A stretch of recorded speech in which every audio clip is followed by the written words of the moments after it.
Élu, écoute avec toute ton attention.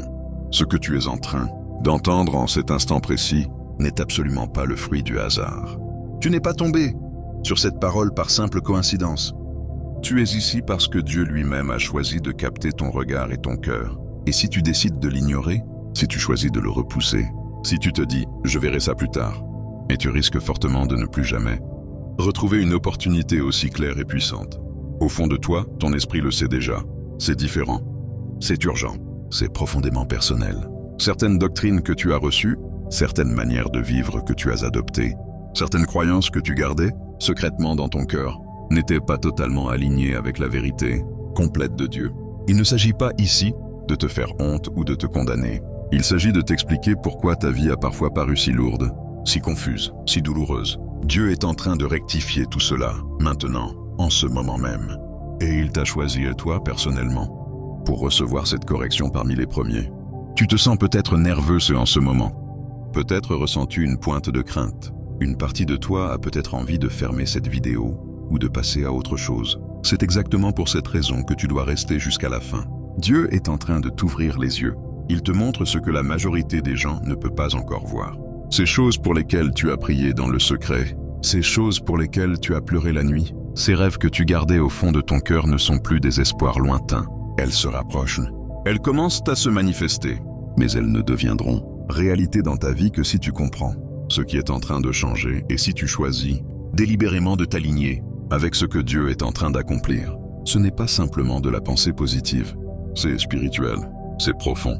C'est une transformation initiée par Dieu lui-même, une transformation capable de bouleverser toute la structure de ton existence. Tu vas commencer à voir les pièces du puzzle s'assembler avec une rapidité et une clarté qui te surprendront toi-même. Mais il y a une condition, tu dois rester attentif. Tu dois répondre. Tu ne peux pas te permettre d'être distrait ou tiède. Avant que nous allions plus loin, fais ces 3 gestes simples comme signe de ton accord et de ta concentration. Appuie sur « J'aime » pour signifier que ton cœur est ouvert à recevoir. Abonne-toi pour rester connecté pendant que ce message atteint d'autres personnes choisies comme toi. Et écris le nombre 99 dans les commentaires. Pas par superstition, mais comme un signe prophétique que tu acceptes d'entrer dans cette nouvelle saison. Jésus a parlé du berger qui laisse les 99 brebis pour aller chercher celle qui s'est égarée. Quand tu écris 99, rappelle-toi que Dieu a laissé la foule pour venir te parler à toi, personnellement, aujourd'hui. Si ton esprit vibre en ce moment même, tu resteras jusqu'à la toute dernière seconde. Si tu ignores cela, si tu le rejettes, tu risques de passer à côté des instructions précises qui pourraient changer radicalement le cours de ta vie. Dieu te met en garde. Le temps est court. Certaines portes se ferment définitivement. Nous sommes dans une fenêtre de grâce et d'alignement. Entre dedans, où tu risques de manquer la percée que tu as tant demandé. Soyons très clairs. Ce que Dieu va te faire traverser va remettre en question ta façon de voir la réalité. Cela va renverser ce que tu considérais comme normal. Cela va bousculer ton confort. Mais cela va aussi t'équiper pour marcher dans un niveau de vocation, de paix et de puissance que tu n'as jamais connu jusqu'à présent. Si tu es prêt, prends une grande inspiration et stabilise-toi. Ceci est un avertissement. Ceci est un appel. C'est ton moment. Aujourd'hui, si vous entendez sa voix, n'endurcissez pas votre cœur. Hébreux 3:15. Il arrive dans la vie d'une personne un instant où Dieu parle si clairement qu'on ne peut plus se trouver d'excuses. Tu le ressens dans ta poitrine. Tu sais que c'est la vérité, même si tu ne comprends pas encore tout. Cet instant est là, maintenant. Dieu te parle à toi qui t'es toujours senti un peu à part. À toi qui as toujours eu l'intime conviction qu'il y avait davantage dans ta vie que ce que tu voyais. L'humanité dans son ensemble s'est écartée du chemin. Nous avons couru après des choses qui paraissaient impressionnantes, mais qui nous ont laissés vides. Nous avons poursuivi le succès, le statut, les applaudissements, et nous avons oublié l'essentiel, notre âme. Les systèmes censés nous guider nous ont finalement distraits. Nous avons fini par adorer la création au lieu du Créateur. Pas étonnant que tant de gens se sentent perdus, épuisés, déconnectés. À quoi sert-il à un homme de gagner le monde entier s'il perd son âme? Mark 8:36. Tu t'es demandé pourquoi la vie était si dure, pourquoi les combats semblaient ne jamais s'arrêter, pourquoi les réponses tardaient tant. Chaque nuit sans sommeil, chaque larme versée en silence, chaque fois où tu as murmuré « Dieu, où es-tu » faisait partie de ta préparation. Ce n'est pas Dieu qui parle à une foule anonyme, c'est intime, c'est précis. Tu es misé, à part parce que tu portes un rôle dans ce grand tournant que d'autres ne portent pas. Laisse le poids de cette vérité t'imprégner, mais ne te laisse pas écraser. C'est à la fois lourd et libérateur, effrayant et plein d'espérance en même temps. Le chemin que beaucoup ont suivi est hors piste, mais toi, tu es appelé à revenir sur la vraie route. Ce n'est pas une invitation légère. C'est le genre d'appel qui te réveille la nuit, qui ne te laisse plus retomber dans l'engourdissement, qui te tire vers quelque chose de plus grand que toi. Tu es né pour un temps comme. Celui-ci, ce n'est pas juste un verset pour quelqu'un d'autre dans la Bible, c'est une parole pour toi, aujourd'hui même. Esther 4:14. Regarde autour de toi. Tout bouge à une vitesse que personne ne peut totalement maîtriser. Mais tu n'as pas à tout maîtriser. Tu es appelé à t'aligner avec ce que Dieu fait au milieu de tout cela. L'horloge divine avance. Une obéissance retardée devient une désobéissance. Pas seulement pour toi, mais pour toutes les personnes que ta vie est censée toucher. Imagine-toi au bord d'un immense mouvement de Dieu, sentir les secousses, savoir que quelque chose d'énorme arrive, et pourtant laisser la peur te paralyser. C'est là que tu te tiens en ce moment. C'est le seuil. Tes doutes, tes peurs, tes questionnements sont les échos d'anciens mensonges qui veulent te maintenir petite. Mais la voix de Dieu tranche tout cela et dit « Suis-moi, confie-toi en l'Éternel de tout, ton cœur et ne t'appuie pas sur ta propre intelligence. » Proverbes 3:5. Pour avancer, il faut d'abord être honnête sur ce qui a déraillé. En tant que société, nous avons couru après des vents superficiels. Nous nous sommes mesurés en likes, en abonnés, en revenus, en apparence. Pendant ce temps, notre esprit dépérissait. Nous avons préféré le confort à l'appel, le bruit au silence, la distraction à la profondeur. Mais ce n'est pas Dieu qui te condamne. C'est Dieu qui brise l'illusion pour que tu puisses enfin marcher dans la vérité. Pense à ton propre parcours. Pense aux choix que tu as faits par peur, aux fois où tu t'es rapetissé pour rentrer dans le moule, aux relations qui t'ont éloigné de qui tu es vraiment. Rien de tout cela n'était aléatoire. Chaque faux pas a été un miroir. Chaque erreur a été un professeur. Chaque mauvais tournant t'a montré la bonne direction. Maintenant, imagine-toi debout droit et déclarer « Je vois où j'ai dévié et je refuse d'y rester. Je suis prêt à aligner ma vie sur le plan de Dieu. » Cette humilité n'est pas une faiblesse. C'est la porte d'entrée vers la vraie force. Si quelqu'un est en Christ, il est une nouvelle création. Les choses anciennes sont passées. Voici, toutes choses sont devenues nouvelles. 2 Corinthiens 5:17. Le changement qui arrive ne sera pas doux ni discret. C'est plutôt un reset complet qu'une petite correction. Des situations qui semblaient gravées dans le marbre vont commencer à se briser. Des choses et des personnes qui te définissaient autrefois vont s'estomper. Des opportunités qui paraissaient impossibles vont soudain apparaître. Tu as été formé pour cet instant sans même le savoir. Chaque chagrin, chaque déception, chaque saison de solitude t'a équipé pour cette heure précise, comme une chenille qui devient papillon. Il n'y a pas de demi-transformation. Tu n'es pas simplement amélioré, tu es transformé. Tu es aligné sur un dessin plus élevé qui dépasse largement ta propre vie. C'est la naissance d'un nouveau chapitre où la clarté spirituelle vaut bien plus que tout le bruit extérieur. Cela va te mettre à l'épreuve, cela va t'étirer, mais cela va aussi te récompenser d'une perspicacité, d'une force et d'une paix qui dépassent toute compréhension. Philippiens 4:7. Et écoute bien cela, tu n'es pas un personnage secondaire dans cette histoire. Tu n'es pas un figurant, tu es celle à qui Dieu parle directement. Tu es la lumière du monde. Une ville située sur une montagne ne peut être cachée. Matthieu 5:14. Ce n'est pas de la poésie, réservée à quelqu'un de plus saint que toi. C'est la vérité te concernant, toi. Repense à toutes les fois où tu t'es senti différent, où tu ne rentrais pas tout à fait dans le moule, où tu voyais des choses que les autres ignoraient. Ce n'étaient pas des défauts, c'étaient des indices. C'était Dieu qui te poussait doucement, qui te dirigeait, qui te fortifiait. Le murmure est devenu un appel clair. Ce n'est plus du bruit de fond, c'est au premier plan. Alors accueille cela, non pas avec arrogance, mais avec courage et humilité. Tu n'es pas supérieur aux autres. Tu es simplement responsable de ce que tu sais désormais. Le monde n'attend pas un eux parfait. Il attend un eux abandonné, un eux disponible, un eux présent eux. Cet éveil est le pont entre la version de toi qui a survécu et la version de toi qui va réellement vivre. Pour entrer là-dedans, tu ne peux pas seulement réorganiser ton agenda. Tu dois préparer ton esprit. Examine tes habitudes, tes pensées, ton environnement. Qu'est-ce qui nourrit ta foi et qu'est-ce qui la vide? Fais le ménage spirituel. Libère la rancune. Confesse les peurs cachées. Prends aussi des mesures concrètes. Prie avec sincérité. Parle à Dieu comme si tu y croyais vraiment. Lise l'Écriture même un peu chaque jour. Note ce que tu sens qu'il te dit. Sors dehors et laisse la création te rappeler que Dieu est plus grand que tes soucis.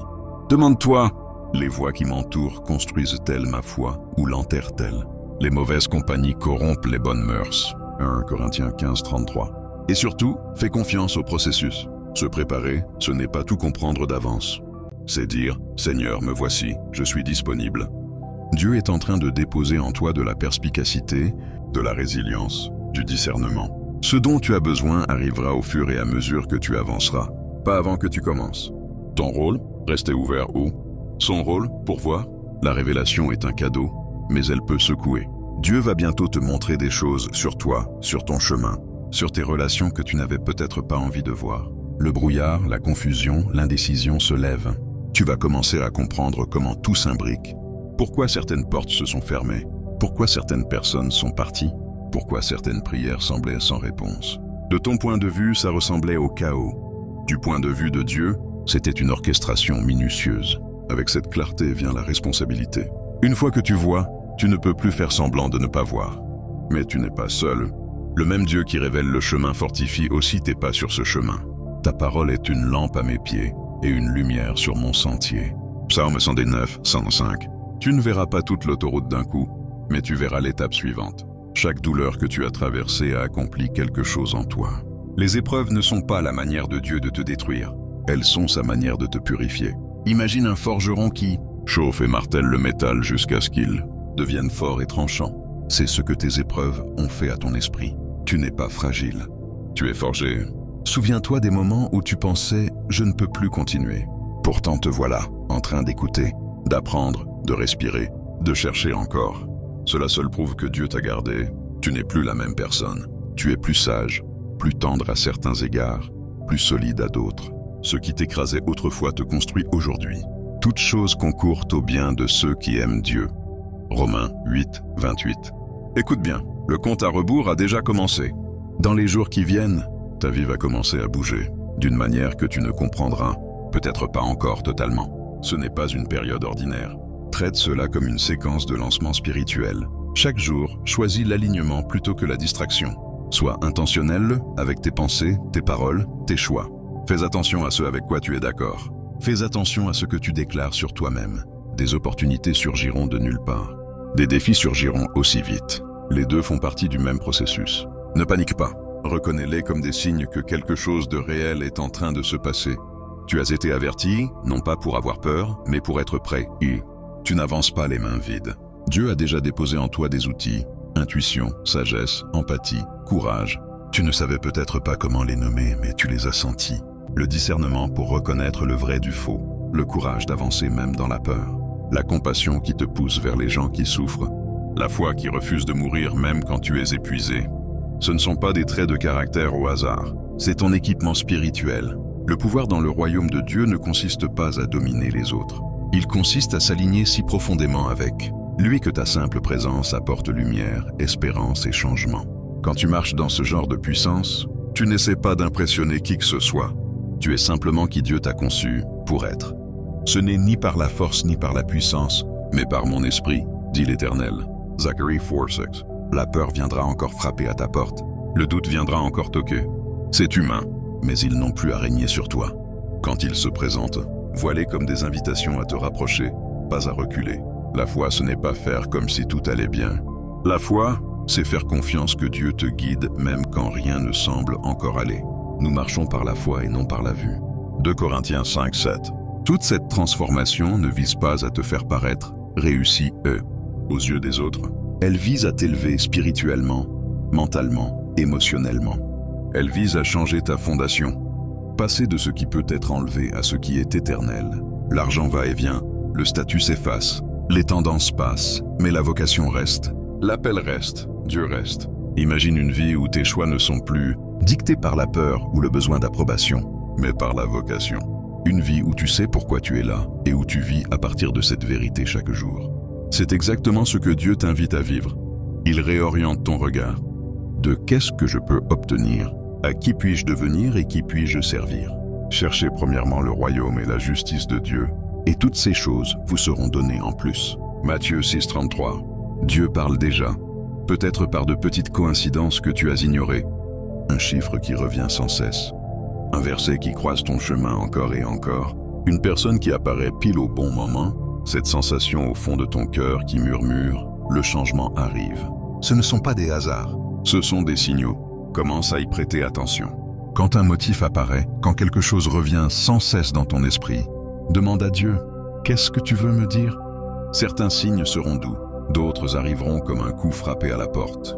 Dans tous les cas, traite-les comme une communication, pas comme des coïncidences. Plus tu répondras, plus ils deviendront clairs. Ton état intérieur compte énormément. Si ton cœur est encombré de rancœur, de distractions et de bruit permanent, il devient difficile de reconnaître la voix de Dieu. Alors commence à faire de la place. Prends chaque jour quelques minutes de silence, même courtes. Parle à Dieu avec sincérité. Respire profondément. Laisse tomber le flot constant de négativité et de comparaison qui t'assaille. Visualise-toi marchant dans la plénitude de qui tu es appelé à être, debout, ancré en haut, bienveillant haut, courageux et aligné et vois-toi avancer avec paix, parler avec clarté, aimer avec force. Ces images ne sont pas de simples rêveries, ce sont des répétitions de ton esprit pour ce que Dieu te conduit à vivre. Comprends ceci, tu ne peux pas être tiré vers l'avenir tout en restant enchaîné au passé. Ces chaînes ont l'apparence des rancunes, de la honte, des regrets, des vieilles histoires que tu te répètes sur qui tu es. Elles ont l'apparence d'identité construite autour de tes blessures, plutôt que de ta transformation. Dieu ne te demande pas de nier ce qui s'est passé. Il te demande de le laisser le redéfinir. Lâche prise. Libère les personnes qui n'ont pas su t'aimer correctement. Libère la version de toi qui a dû survivre à tout prix. Libère la culpabilité de ne pas avoir su autrefois ce que tu sais aujourd'hui. Pardonne aux autres. Pardonne-toi toi-même. Oubliant ce qui est en arrière et tendant vers ce qui est en avant. Philippiens 3:13. Au fur et à mesure que tu lâches prise, les premiers signes de la transformation commenceront à apparaître. Une opportunité inattendue, une paix intérieure là où régnait l'anxiété, une habitude enfin brisée, une conversation qui ouvre une porte. Ne minimise pas ces petites choses. Ce sont les premières vaguelettes d'une vague beaucoup plus grande. Certains des premiers changements ressembleront encore à des tests. De vieux déclencheurs referont surface. De vieilles invitations à redevenir qui tu étais reviendront. Ce n'est pas un signe que tu échoues. C'est une occasion de choisir différemment cette fois-ci. Chaque non à tes anciens schémas est un oui retentissant à ta nouvelle vie. Quand tout ira vite, tu risques de te sentir submergé par moments. Quand cela arrivera, fais une pause, recule d'un pas. Souviens-toi que ta vie n'est pas un tas d'événements aléatoires. C'est une histoire que Dieu écrit avec soin. Cherche les motifs. Remarque comment les moments s'enchaînent. Comment les leçons se répètent. Comment la croissance s'accumule. Tenir un journal peut énormément aider. Écrire ne serait-ce que quelques lignes chaque jour peut te révéler ce que tu ne voyais pas dans la précipitation. Quand la clarté arrivera, ce sera comme une bouffée d'air frais. Les décisions qui te torturaient deviendront soudain évidentes. Les chemins cachés deviendront visibles. Tu n'auras pas toutes les réponses, mais tu sauras quel est le prochain pas. Et c'est tout ce dont tu as besoin. Tout cela se déroule selon le timing de Dieu. Piloting! Tu as peut-être l'impression d'être en retard, d'avoir pris du retard. Mais Dieu n'est jamais en retard. Mais Dieu n'est jamais en retard. Il t'a façonné, protégé, positionné. Même pendant les saisons où tu avais l'impression que rien ne se passait. Il y a un temps pour tout. Un temps pour chaque projet sous le ciel. Ecclésiaste 3:1. Parfois le délai était une grâce. Parfois la porte fermée était une protection. Parfois le silence était une préparation. Maintenant que les choses commencent à bouger, sois prêt à répondre. Quand la bonne personne apparaîtra, sois prêt à créer du lien. Quand la porte s'ouvrira, sois prêt à la franchir. Quand l'impulsion viendra, sois prêt à agir. Au fur et à mesure que le changement se déploiera, ta sensibilité va s'affiner. Tu remarqueras des choses que tu ne voyais jamais avant. Tu sentiras plus rapidement ce qui est bon ou mauvais pour toi. Tu discerneras des chemins pour les autres et tu te sentiras appelé à parler vie en eux. Ce n'est pas devenir spécial, dans un sens orgueilleux. C'est simplement se réveiller à la réalité spirituelle qui a toujours été là. Avec cette sensibilité vient la responsabilité. Tu ne pourras plus faire comme si tu ne savais pas. Tu es désormais responsable de la manière dont tu utilises ton influence, tes paroles, ta présence. Tu es appelé à être porteur d'espérance et non de peur. Porteur de vérité et non de confusion. Porteur de lumière dans les endroits sombres. Mais la sensibilité seule ne suffit pas. Il faut bouger, il faut agir. Même les petits actes comptent. Un appel téléphonique que tu as évité, une habitude que tu sais devoir rompre, un pas de foi qui t'effraie. Comme enfin lancer ce que Dieu a mis dans ton cœur ou t'éloigner de ce que tu sais être mauvais. Mettez en pratique la parole et ne vous contentez pas de l'écouter. Jacques 1,22. Élu E. Le monde n'a pas besoin d'un E, parfait E. Il a besoin d'un E volontaire. D'un E, éveillé E, aligné E, et assez courageux pour répondre oui. Ta vie n'est pas un accident. Tes combats n'ont pas été vains. Ta survie n'a pas été vide de sens. Tout a conduit mieux exactement à cet instant. Alors voici l'invitation claire et directe. Lève-toi, deviens celui, celle que Dieu déclare que tu es. Abandonne celui, celle que tu n'étais pas destiné à être. Remets ta vie entièrement entre les mains de la volonté divine. Dis-le à voix haute si nécessaire. Je suis prêt, je choisis l'alignement, je choisis la foi, je choisis ma vocation. Et ensuite vis en conséquence, pense en conséquence, marche en conséquence, non pas avec arrogance, mais avec une assurance calme et inébranlable. Le monde attend ta lumière. Dieu est prêt à guider chacun de tes pas. Et ton avenir n'est pas à craindre. C'est un avenir à embrasser, un choix à la fois courageux et profondément respectueux.